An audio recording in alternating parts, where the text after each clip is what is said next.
J'ai vu qu'on prenait l'enfant dans le film qui avait paru, Le cas du docteur Laurent. Oui. C'est Jean Gabin qui joue le rôle d'un accoucheur. Il Oui. tient un bébé qui vient de naître par la tête, il le présente, et cette petite fille hurle.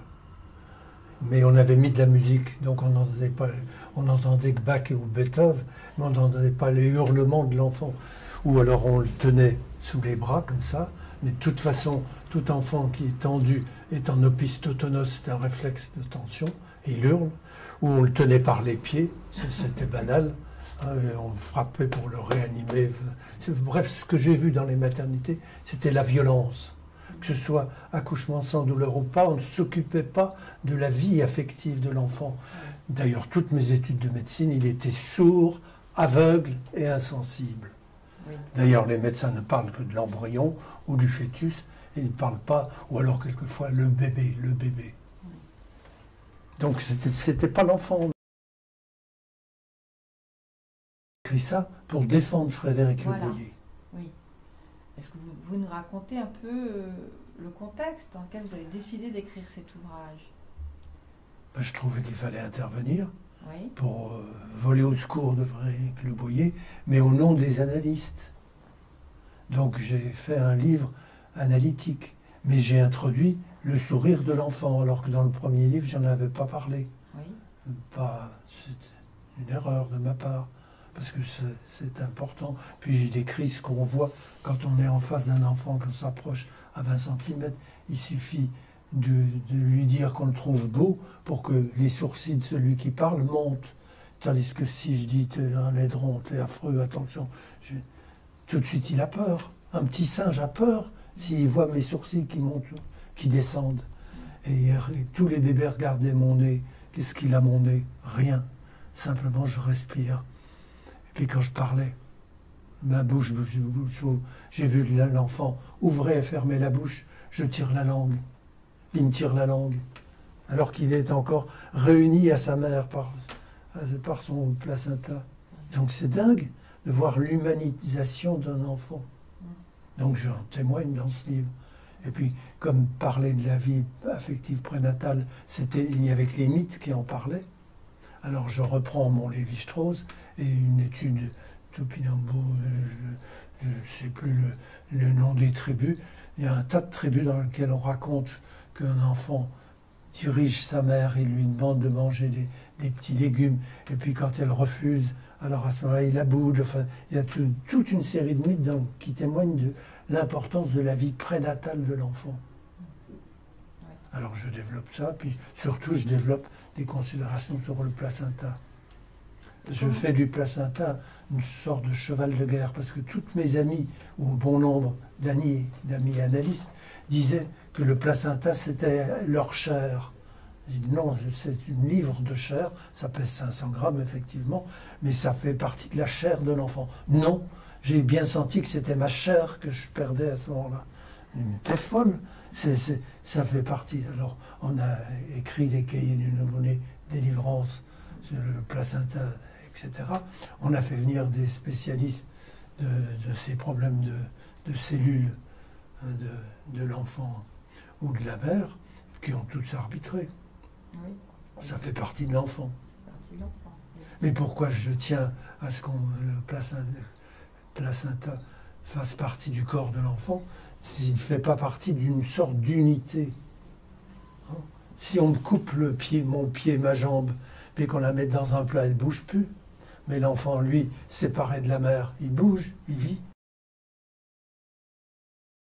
Son mari est à ses pieds, l'obstétricien et l'autre pied. Et elle leur sourit. Puis tout d'un coup, il ne sourit plus. Alors on regarde le ventre de la maman, effectivement, il y a une contraction. Elle est intériorisée avec son enfant. Puis de nouveau, la contraction disparaît, elle sourit à son mari, elle sourit à l'obstétricien. Ça dure un quart d'heure d'enregistrement, puis tout d'un coup, on ne regarde plus le ventre, mais on regarde l'orifice vulvaire. On s'aperçoit que les grandes lèvres sont en train de s'ouvrir, et on aperçoit les cheveux. Et puis on sait que l'enfant ne va pas sortir, parce qu'on ne voit que ça, ou ça, si vous préférez.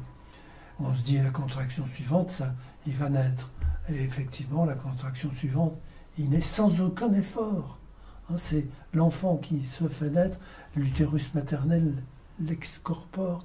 Et alors à ce moment-là, on reçoit l'enfant et on s'arrange pour le mettre sur le ventre de la maman, hein, au chaud, dans le contact direct peau à peau, parce que la respiration de la mère, l'enfant l'aperçoit et ça facilite l'enclenchement de sa propre respiration. Mais surtout, on veille à ce que les parents contactent la base et pas la tête. Parce que dès que je mets mes mains sur la tête, il hurle.